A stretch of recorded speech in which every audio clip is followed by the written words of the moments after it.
I died last Tuesday. At least, that's what everyone believed. I was standing at the back of a quiet church, watching my own funeral. And the worst part? No one cried. I wasn't a bad man.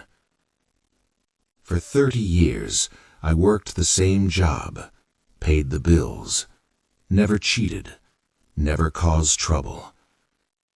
I thought that was enough. But somewhere along the way, I disappeared. Not physically, emotionally. At dinner, my family scrolled their phones. When I spoke, no one really listened. When I stayed quiet, no one noticed. I convinced myself this is what being a man meant. Sacrifice, silence, survival. Until one night, my chest started hurting. Hard. The ambulance lights were flashing, voices shouting, and then darkness. But instead of heaven, I found myself inside a church. My picture was at the front. Black frame, white flowers. My wife sat in the first row. She was crying, but not the way you cry when your heart breaks. It was the kind of cry that says, "What will happen to me now?" My son checked his watch. My daughter whispered, "Dad always stressed too much." A few coworkers came. They said I was dedicated.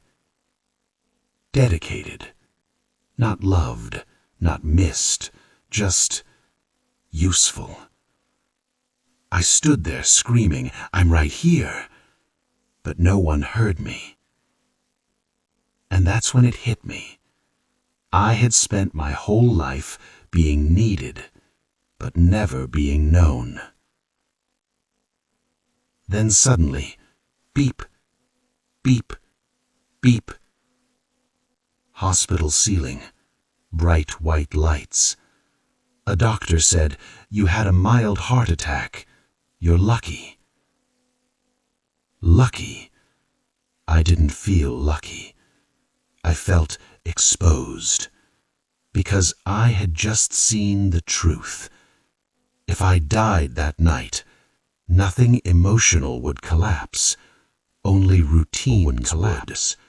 Only routine terrified me. And that terrified me. So I made a decision.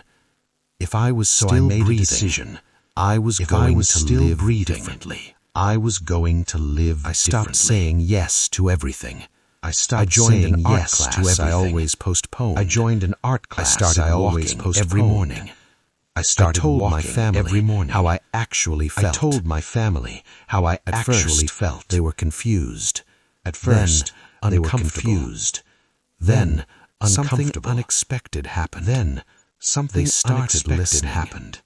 Not because I was dying, but because I was dying, disappearing. But because I stopped disappearing. I realized something powerful. I realized people don't value you when you sacrifice yourself completely. When you sacrifice yourself completely. When you value yourself first. When you value yourself first. One day, I will die for real. One day, but when that day comes, for real. I don't want polite tears.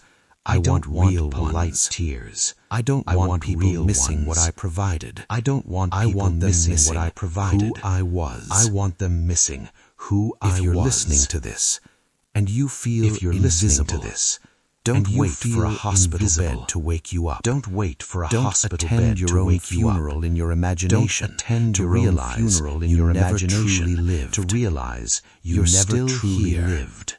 So live. You're still here before it's too late. So live before it's too late.